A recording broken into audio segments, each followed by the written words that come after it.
क्या आप जानते हैं उत्तराखंड में एक ऐसा शिव मंदिर है जहां कहा जाता है कि महाभारत का लक्ष्य ग्रह था और यहाँ का शिवलिंग आज भी पानी चढ़ाने पर आईने की तरह चेहरा दिखाता है। तो आज हम चलेंगे लखामंडल की रहस्यमय दुनिया में। लखामंडल जो कि चारधाम यात्रा में यमुनोत्री जाते वक्त चक्राता और मसूरी के पास पड़ता है। तो अगर आप चारधाम यात्रा का प्लान कर रहे हैं तो यमुनोत्री के रास्ते में ही लखामंडल पड़ता है, तो एक बार आप ज़रूर यहाँ विज़िट करना। तो चलिए बात करते हैं लखामंडल के इतिहास की। तो लखामंडल उत्तराखंड के देहरादून डिस्ट्रिक्ट में है, यमुना वैली में स्थित है और ये जो मंदिर है भगवान शिव को समर्पित है। माना जाता है कि इस प्राचीन मंदिर का निर्माण गुप्त काल में हुआ था और महाभारत से इसका जो है संबंध है। तो जैसे कि लखामंडल का नाम सुनते ही हमें सबसे पहले महाभारत की कहानी याद आती है। तो कहा जाता है कि कौरवों ने पांडवों को जलाकर मारने के लिए लक्ष्य ग्रह बनवाया था और कई लोगों का मानना है कि वही लक्ष्य ग्रह इसी क्षेत्र में था। और जो विदुर ने पांडवों को गुप्त सुरंग के बारे में बताया था, तो पांडव उसी सुरंग के माध्यम से बच निकले थे। तो इसका नाम लखामंडल कैसे पड़ा? इसके दो प्रमुख विचार हैं। यहाँ कभी ना बहुत सारे शिवलिंग और प्राचीन मूर्तियाँ मिली थी। लखा और मंडल शब्दों से मिलकर इसका नाम बना था। तो जैसे कि इसमें जो इसकी जो मानता है वो है शिवलिंग की विशेषता। तो इसमें जो शिवलिंग है, मंदिर के अंदर एक प्राचीन शिवलिंग है। तो जब इस पर पानी चढ़ाया जाता है तो इसका जो इस पे आप पानी चढ़ाएंगे ना, तो उसमें हमें अपना पूरा पूरा चेहरा नज़र आएगा। तो जैसा कि ना मैंने वीडियो में अभी आगे मैं इसको दिखाऊंगा भी आपको, जिस शिवलिंग की मैं बात कर रहा हूँ उस पर अगर आप लोग जल चढ़ाते हो तो उसमें वो इतना चमकदार शिवलिंग है वो कि उस पर आपको जल चढ़ा रहे हो तो आपको अपना पूरा चेहरा एकदम साफ नज़र आता है। इसी वजह से बहुत से लोग इसे अद्भुत शिवलिंग भी मानते हैं। तो ये पूरा मंदिर का अंदर से इतना सुंदर मंदिर है ये, और यहाँ पे आपको ना बहुत सारे शिवलिंग देखने के लिए मिलेंगे। और जैसा कि ये जो शिवलिंग है और इसमें और भी मतलब आगे शिवलिंग हैं, बट ये जो है मेन शिवलिंग है।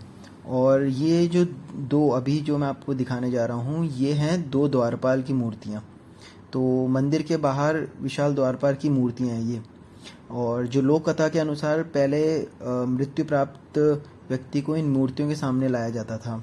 शिवलिंग का जल उस पर चढ़ाया जाता था और कुछ समय के लिए उसमें जीवन के संकेत दिखते थे और अंतिम बार भगवान का नाम लेकर उसकी मुक्ति होती थी। तो ये इसकी कुछ कहानियाँ हैं और ये वो शिवलिंग है जहाँ पे जल चढ़ाया जाता था। अगर हम महाभारत और लक्ष्य ग्रह के रहस्य के बारे में और बात करते हैं तो महाभारत के अनुसार दुर्योधन और शकुनी ने पांडवों को मारने के लिए एक महल बनाया था।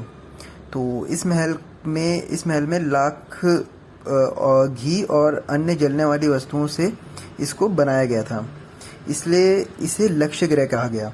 और कई लोग मानते हैं कि वही लक्ष्य ग्रह लखामंडल में था।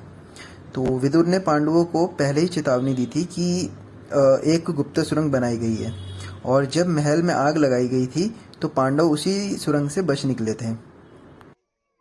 जब पुरातत्वों की खोज हुई थी तो यहाँ पे ना शिवलिंग, गणेश जी की मूर्तियाँ, पार्वती की मूर्तियाँ, नंदी, विष्णु जी, प्राचीन शिलालेख और बहुत सारी मूर्तियाँ जो हैं यहाँ पे मिली थी।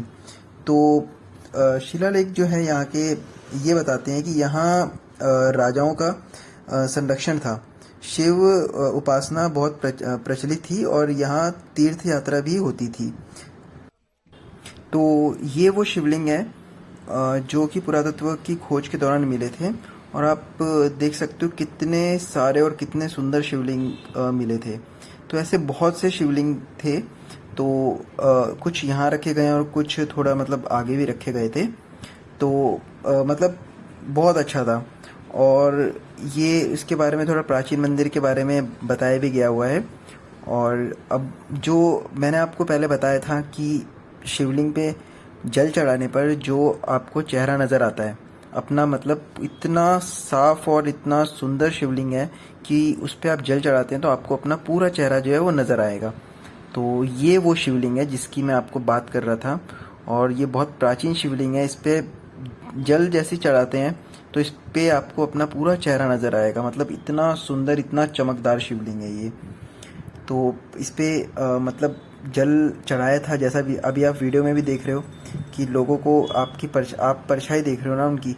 जब आप इस पे जल चढ़ाएंगे तो आपको अपना चेहरा नज़र आएगा, अगर आप इस पे ध्यान से देखेंगे तो। इसलिए ये मंदिर और ये शिवलिंग बहुत ही प्राचीन शिवलिंग है। तो लखा मंडल एक प्राचीन शिव मंदिर ही नहीं बल्कि महाभारत कहानियों, रहस्यों और आस्था का संगम है। चाहे लक्ष्य ग्रह की कहानी, इतिहास हो या लोक विश्वास, ये जगह हर शिव भक्त और हिस्ट्री लवर को एक बार जरूर देखनी चाहिए। केदारनाथ की मैंने फुल वीडियो भी बनाई है। अगर आप केदारनाथ का प्लान कर रहे हैं तो एक बार आप प्लेलिस्ट चेक कर लीजिएगा, और इस वीडियो के डिस्क्रिप्शन में भी मैं केदारनाथ की वीडियो की लिंक अटैच कर दूंगा, जिसमें मैंने सारी इम्पोर्टेंट इन्फॉर्मेशंस उसमें बताई हुई हैं, तो आपको हेल्प होगी। और केदारनाथ चारधाम से रिलेटेड जो भी वीडियोज़ हैं मैं वो अपलोड कर दूंगा और उसकी लिंक भी अटैच कर दूंगा, तो आप चैनल को सब्सक्राइब कर लीजिएगा ताकि आपको वीडियोज़ मिस ना हो।